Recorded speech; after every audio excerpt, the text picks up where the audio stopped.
La population malienne attend vivement votre visite. En se rendant au Mali, le ministre russe des Affaires étrangères tient un engagement pris le 20 mai dernier lors de sa rencontre avec son homologue malien à Moscou, Sergei Lavrov.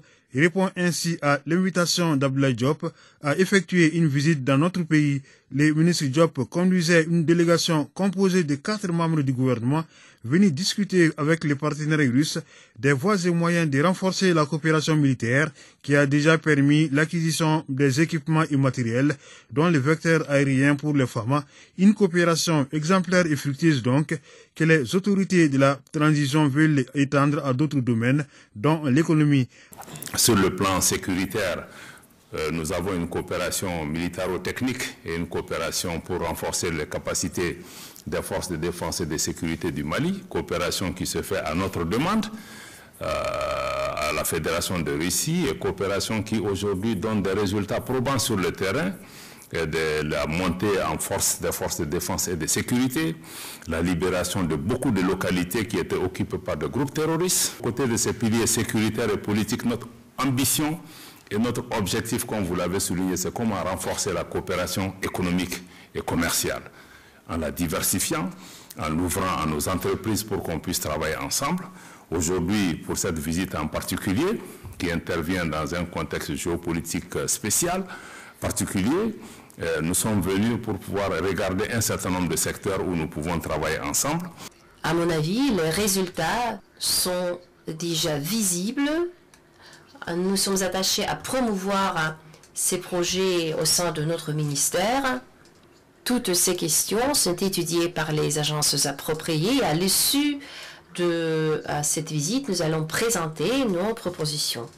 Depuis les visites des délégations ministérielles à Moscou et d'experts russes au Mali se sont multipliées sans oublier les appels téléphoniques entre le président de la transition colonel Assimi Goïta et le président Vladimir Poutine, toutes choses qui ont abouti à la signature des protocoles d'accord sur la livraison de 35 000 tonnes d'engrais, 50 000 tonnes de blé, l'approvisionnement du Mali en produits pétroliers, en ciment et la modernisation des chemins de fer pour la reprise du trafic ferroviaire. Dans ce partenariat, lorsqu'on va signer une convention globale d'État qui définit les grands principes de ces échanges, chaque fois qu'il y a une expédition, des contrats de 1 ou 2 pages vont être signés entre des sociétés d'État russes et des sociétés d'État maliennes.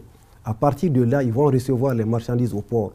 À partir du port, ils auront déjà signé des contrats avec les opérateurs privés maliens pour les pétroliers avec l'Office malien des produits pétroliers, pour les fournisseurs d'intrants avec la CMDT.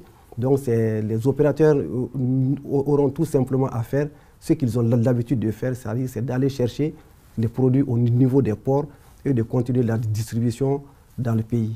Les modalités de finalisation de ces contrats sont en cours. Les 2 parties ont signé également des contrats de partenariat dans les domaines de la sécurité et de la protection civile, des mines. Ils concernent entre autres la lutte contre le terrorisme, la criminalité transfrontalière, la réalisation de centrales hydroélectriques à gaz, des projets de lignes de transport électrique. Pour ce qui concerne l'enseignement supérieur, les négociations sont en cours pour augmenter le nombre de bourses octroyées par la Russie au Mali. Présentement, ce sont 60 par an, alors que pendant la période soviétique, ce nombre atteignait 400. Le développement rural, le numérique, la communication, les télécommunications, les arts et la culture ne sont pas oubliés non plus. Il est question par exemple de la réouverture d'un centre de la langue russe au Mali. Au plan international, Moscou et Bamako ont des convergences de vues sur les dossiers concernant l'une ou l'autre partie. Ainsi, le Mali se réjouit du soutien que la Russie lui apporte au sein du Conseil de sécurité de l'ONU. La Russie salue de son côté les refus du Mali de participer au vote de l'ONU sur les sanctions contre Moscou après le lancement de l'opération militaire spéciale en Ukraine. Bamako privilégie le dialogue, estimant que les sanctions ne peuvent pas tout régler.